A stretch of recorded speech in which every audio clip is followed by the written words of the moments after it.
Well, Americans seem to have an almost limitless zeal for entertainment. And what better way to be entertained than by watching the hypocrisy of the entertainers themselves? And that seemed to be on grand display this weekend as many Hollywood icons either engaged in or helped fund all of the multiple marches for our lives across the country. And why would this be hypocritical? Well, while they were interested in trying to get statutes to further curtail your right to keep and bear arms, many of these Hollywood icons hire their own armed protection services. Okay, let's see who's at the top of this tower of hypocrisy, raising the flag, and that would be America's mom, Oprah Winfrey. Yeah, Ms. Winfrey comes in at #1 because she donated $500,000 to the cause, while at the same time, when she goes outside, she has armed protection. Not only that, this is the same Oprah Winfrey who in 2010, when she visited Australia, received government police protection, and they closed off streets to make Oprah safer. The same Oprah Winfrey who, when she went to India a few years ago, ran into problems as some of her protection force allegedly roughed up a photographer. The scuffle broke out between journalists and Oprah's bodyguards as she was leaving Vrindavan. The journalists were allegedly manhandled by the guards who also broke their cameras. Thanks, Mom.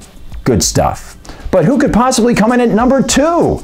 #2, you say. #2 is the great director Steven Spielberg. Yes, Mr. Spielberg gave $500,000 to the cause as well. But no one was informed as to whether or not this money came from any of Mr. Spielberg's films, in which many of his main characters employ firearms for self-protection.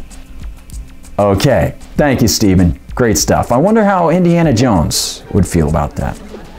Okay, who's #3? Well, at #3 we have a tie, actually, between singer and songwriter Lady Gaga and comedian and talk show host Jimmy Fallon. And I know many people often get them confused because Jimmy also has a very good voice, but there is a slight difference here. You see, while both of them gave a bunch of money to hire a bus to go down to Washington, D.C. to bring people to the Washington March for Our Lives, the slight difference comes in that while Lady Gaga and Jimmy both get armed protection when they're on stage, only Lady Gaga has armed protection when she goes out on her own. So maybe she does beat Jimmy by tiny bleached hair. Okay, now, I know what you're saying. You're saying, wait a minute, J-Man. Gardner, there's one guy who we expect to be on this list, and you haven't mentioned him yet. One guy, he's a big guy. When we think of hypocrisy in Hollywood and guns, we always think of this guy. There's always some opportunity for him to come out and say something dumb.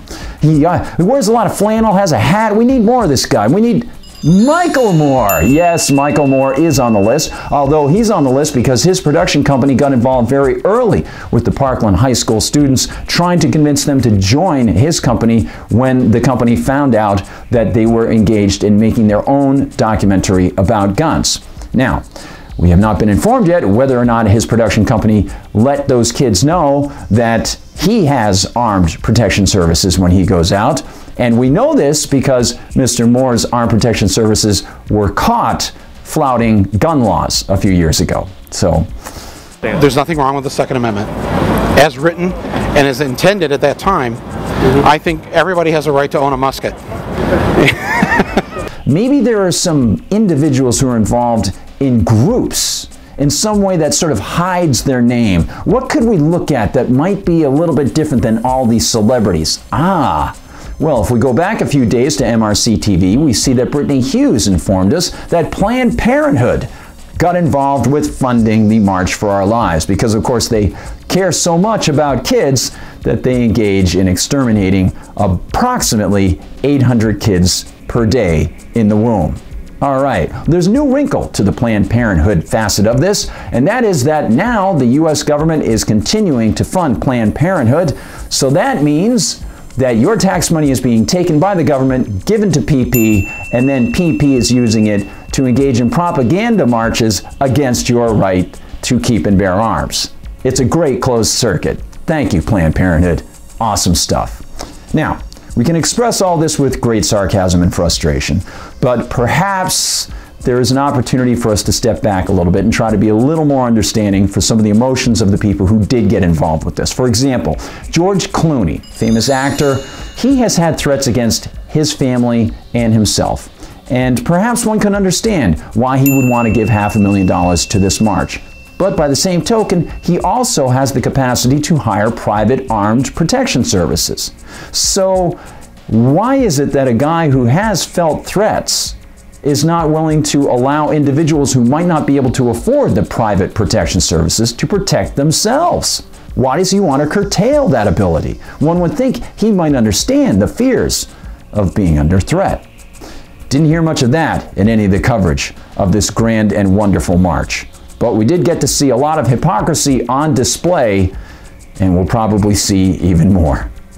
For MRC TV, I'm Gardner Goldsmith.